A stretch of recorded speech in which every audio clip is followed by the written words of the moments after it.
I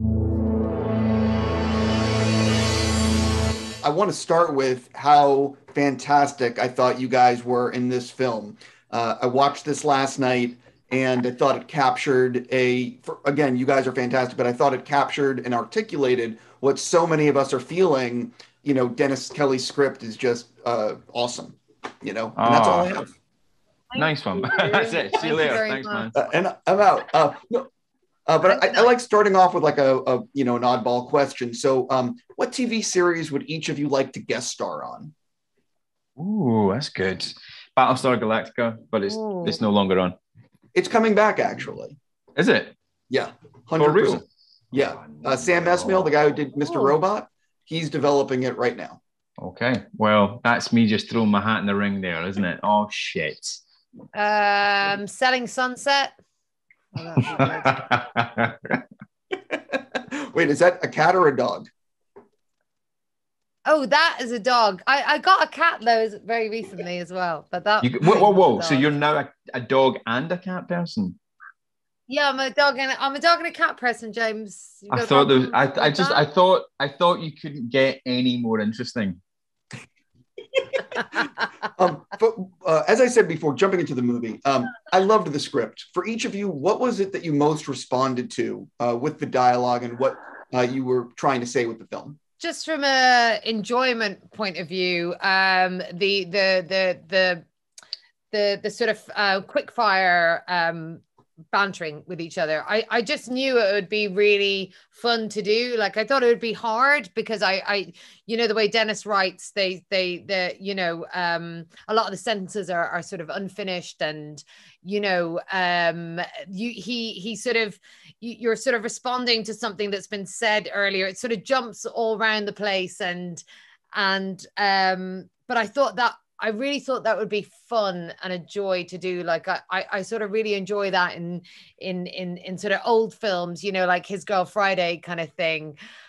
I've always watched it and loved it, and I find it really really fun. But I also felt it could be a real emotional roller coaster to perform, to do something that's like pure out and out comedy. Like really we're making an audience laugh and we really want to make them laugh, and then telling stories that are supposed to be entirely heartbreaking. Like there's no levity there at all. Yeah. And to be able to do both of those things and make it tonally cohesive, I think is a real challenge, and so I was looking forward to doing that. Look, there was many things. I think getting to work with her was a massive thing. Within about 2 or 3 pages of reading the script, I knew I wanted to do it, but you got to have the right person to do it with, and getting to do it with Sharon was huge. And then she delivers as well, and she turns up and she's hilarious and lovely and an amazing professional and an amazing actor. So that was good. But also, I think specifically one of the things that stuck with me was when I first read it was the fact that he's got things that he wants to say. Dennis has got things that he wants to say not politically, but kind of politically, but just basically holding a torch up to what happened and the fact of what happened and the mismanagement of what happened. He's got things he wants to say about how we all evolved or how some people evolved during the pandemic, during the lockdowns, but he does them in such a good way. There is one point in the script where he just flat out says it all and it's so powerful. But for the rest of the time, he usually disguises it in a really cool story that you're going, why am I listening to this funny, interesting, sad, and or exciting story? And then right at the end, you realize that the whole thing was about this point that he's trying to make. And it was just so elegantly done and entertainingly done that I thought, this could be, it's just 2 people talking for 90 minutes. And yet it's one of the most compelling things I think I'd read in years. The interesting thing is both of you guys are trained to never look at the camera. And you have to look at the camera in this film. At what point were you actually comfortable looking at the camera, or was it during rehearsal you got used to it? I like the idea that I've been trained not to look at the camera. It makes me feel like every time I don't look at the camera, I get a treat. And then if I do look at the camera, I get told off. Which I like that idea. I have been well trained.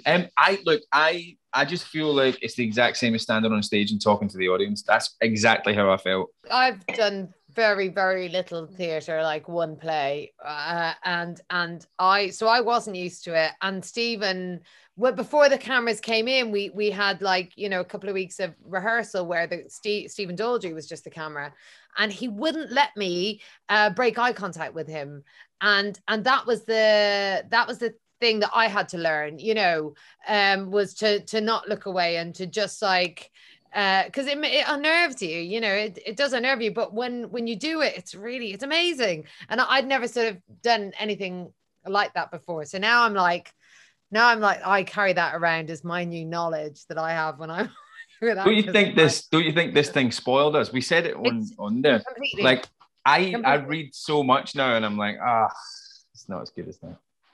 Totally. You have some takes that are 13 minutes. How many times did you get to the 10 or 11 minute mark and then someone F's up and you're like, get out of here? All the time. That first scene. Oh, when we were get out of here. We never got angry at each other. No. But the first scene particularly. Oh my God. We did that 20 times. All the way through it. Yeah, and I think we got like 2 good takes or 3 good takes or something like that. It was so upsetting. Like there were so many that were just like singing, and then you get like 2 sentences at the end, and you know, you knock a bottle over or whatever. But like, yeah, it's sort of it's just part of the course, isn't it? It's what happens. And the weird thing that you have to do or not think about is that very thing. I mean, because otherwise you just like, you know, sort of, I don't know what I'm doing, but I think I'm sort of tiptoeing. You just, you know, it would affect you every time you do it. Like, am I going to get to the end? And then you start thinking about the end before you've got there. And that's like the, you know, like on your racehorse falling at the last hurdle kind of thing. Like, but you know, it was also what, in a way, it was sort of what got it to the place it needed to get to. You know, we were so sort of relaxed and au fait with it at the end that I hope it came, you know, it appeared very natural and organic. I have to go, but I'm just going to say very fast. My #1 movie of next year right now is The Unbearable Weight of Massive Talent. So seriously, congrats on this movie. Have a fantastic day. Cheers, man. See you. Bye.